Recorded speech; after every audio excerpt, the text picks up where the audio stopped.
Esta semana va a ingresar al Congreso el proyecto de ley sobre financiamiento de la política. Ayer la presidenta Michelle Bachelet presentó la iniciativa asegurando que con ella se espera generar un piso común de financiamiento para todas las campañas de los candidatos.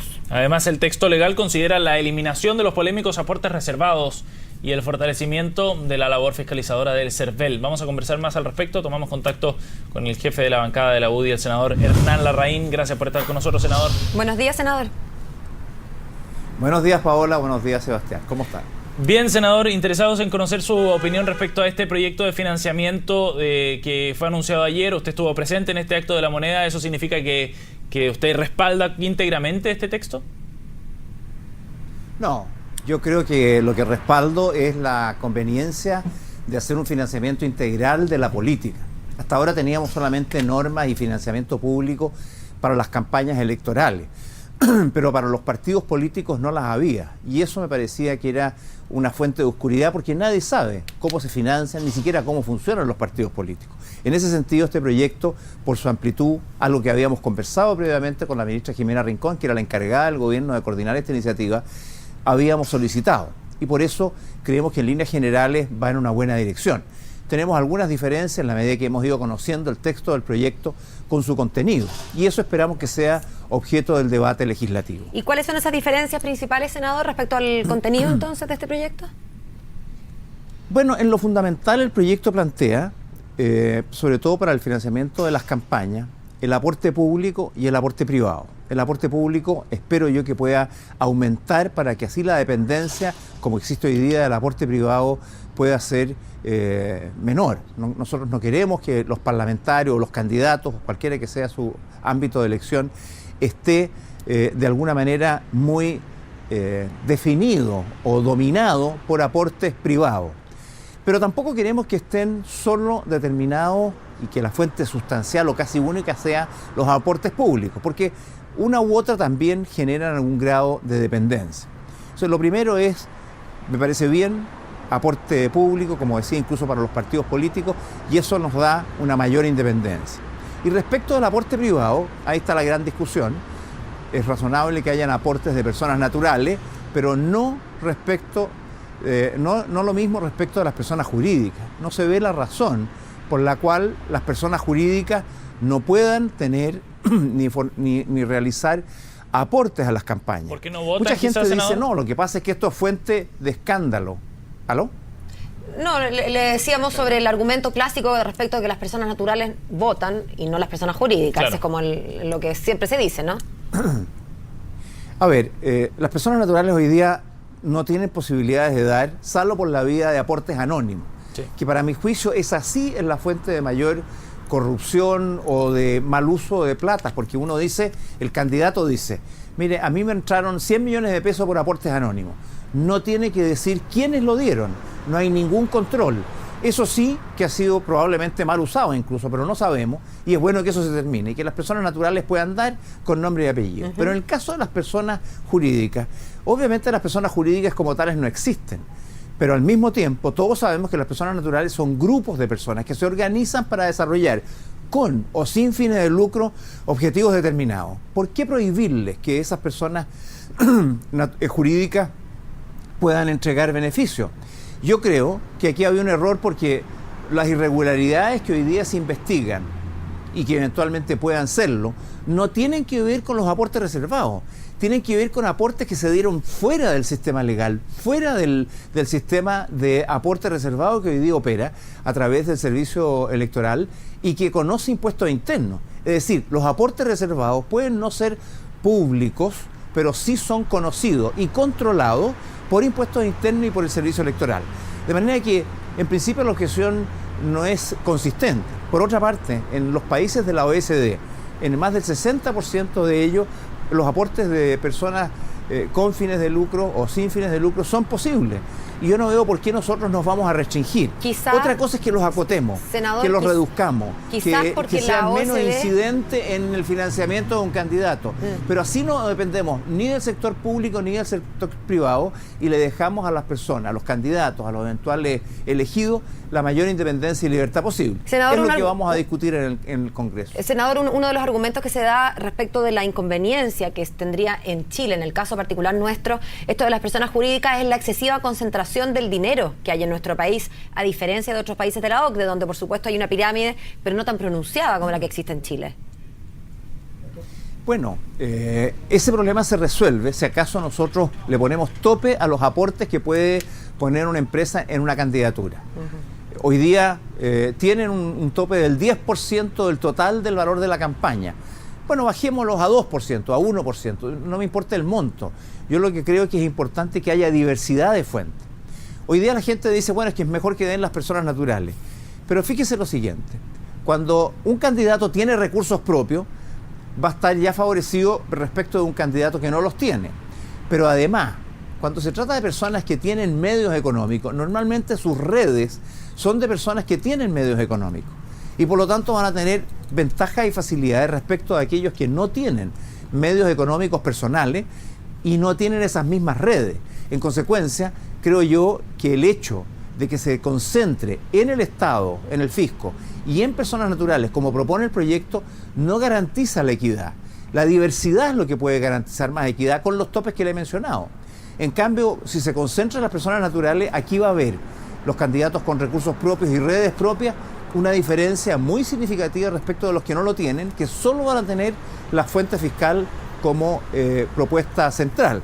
Incluso más, nosotros hemos planteado que una vía a través de la cual se puede lograr que estos aportes reservados de personas naturales pueda ser una vía indirecta, es decir, a través de los partidos políticos, de manera que no haya una conexión entre el donante y el que recibe ese beneficio, de manera de poder de esta manera ir licuando toda influencia posible. Y lo otro que también consideramos importante es que las personas jurídicas sin fines de lucro puedan efectuar donaciones, por ejemplo, para que los partidos políticos realicen seminarios, formación de juventudes, estudio. Me parece que se está prohibiendo que las personas jurídicas sin fines de lucro no contribuyan a que la actividad política sea mejor, sea de mayor calidad.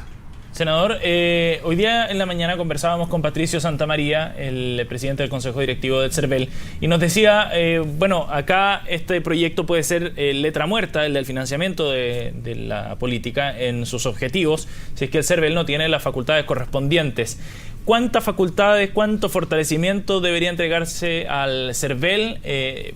Le pregunto a usted, y Patricio Santamaría acotó esto, decía que debería otorgársele alguna suerte de autonomía similar a la que tiene el Banco Central para poder garantizar su funcionamiento. No sé si usted está de acuerdo con ello.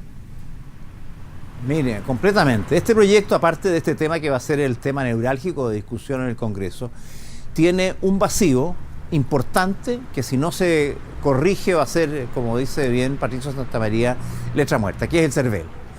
Parte de los problemas que tiene hoy día la legislación existente es que no se controla, no se fiscaliza.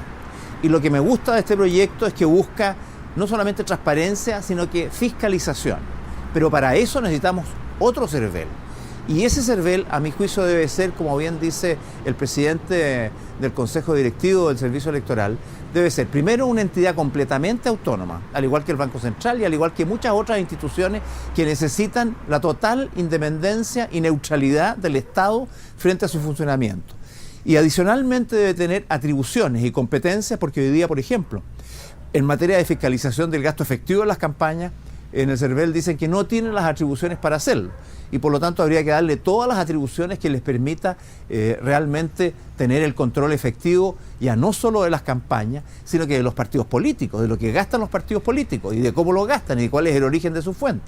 Y por otro lado, necesitan recursos humanos y recursos económicos. Probablemente, en el caso del CERVEL, la intensidad de la necesidad de trabajo del CERVEL se dé para las campañas, así que probablemente las campañas deben ser aquellas que requieran una mayor intensidad de trabajo del CERVEL, y esas se podrán contratar con proveedores externos, con gente que haga los controles efectivos, se podrá contratar servicios de otros y no tener una planta que durante muchos meses y años no tienen un trabajo tan intenso. Pero eso es una cuestión de organización. Lo que se necesita es más recursos. Así es que esto es efectivamente un perro sin dientes, si acaso no le damos atribuciones, competencias reales, recursos humanos, recursos financieros y total independencia al servicio electoral para que pueda funcionar. A mí me parece que eso es esencial.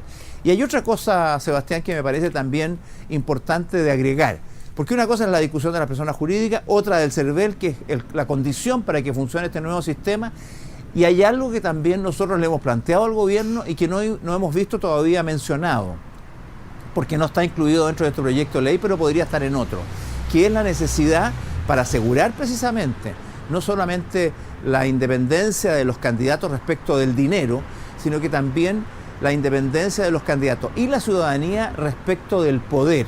Es decir, nosotros sabemos que en las elecciones las autoridades públicas intervienen en los procesos electorales de mil maneras.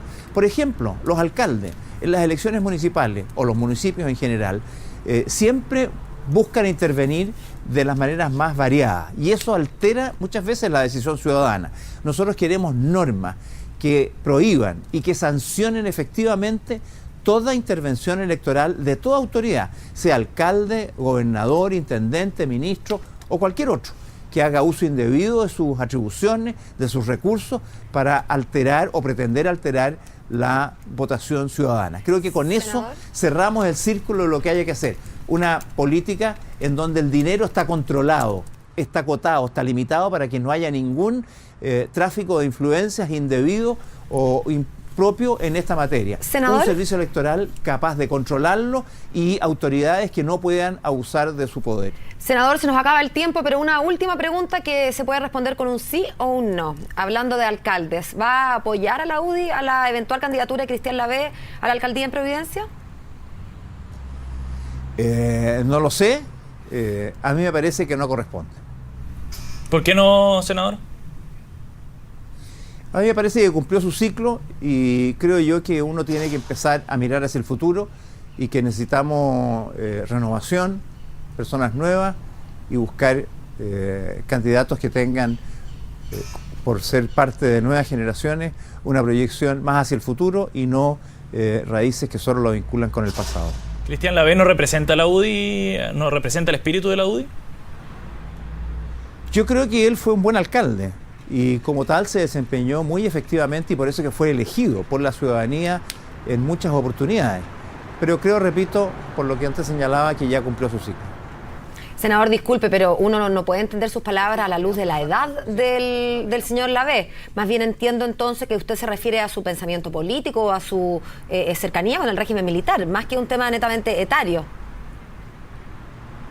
No, yo creo que hay un conjunto de elementos. Cuando me refiero a que hay que dar espacio a nuevas generaciones y hay que abrir, no solamente en el caso de él, no es un problema personal, es un problema de cómo debe enfrentar la UDI hacia el futuro, me parece que tiene que hacerlo pensando y mirando en esa perspectiva y no seguir atado al pasado cuando las circunstancias o los hechos así lo han influido, como ha sido el caso de Cristian. Yo creo, repito, que ha sido un gran alcalde, pero creo que su ciclo terminó, que debemos entrar a una nueva etapa política en la UDI. Senador, muchas gracias por haber tenido este tiempo esta mañana con CNN Chile, muy amable. Que tenga un buen día. Muchas gracias, hasta luego. Chao.